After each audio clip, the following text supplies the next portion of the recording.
All right, thank you both. An off-duty Gwinnett County deputy shot and killed in her own home in Forsyth County. Atlanta News First Don Shipman is live with the First Alert breaking news tracker outside the Gwinnett County Sheriff's Office in Lawrenceville. And Don, her son was also shot. Yeah, he was badly injured. He actually ran to the neighbor's house for help. He was covered in blood and had multiple gunshot wounds.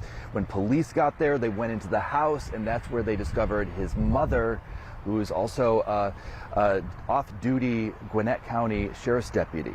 I want you to take a look right here because police were on the scene for a number of hours as they processed that scene. They had that home all cordoned off. The deputy's home located there in a townhome community in Forsyth County. The sheriff's office there is saying that the off-duty deputy and her boyfriend were in an argument when the boyfriend began shooting. When deputies arrived at the home, they found the off-duty Gwinnett County deputy dead inside an upstairs bedroom.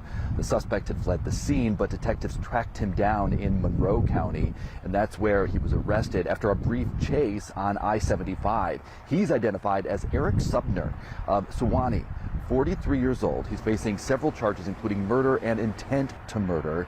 Gwinnett County has yet to release the deputy's name, but we did talk with the neighborhood's HOA president, who told us that the deputy had been living in that home since 2017. Now, the deputy's son still in the hospital this morning, recovering. We're told that he is in stable condition. We're live outside the Gwinnett County Sheriff's Office. Don Shipman, Atlanta News First.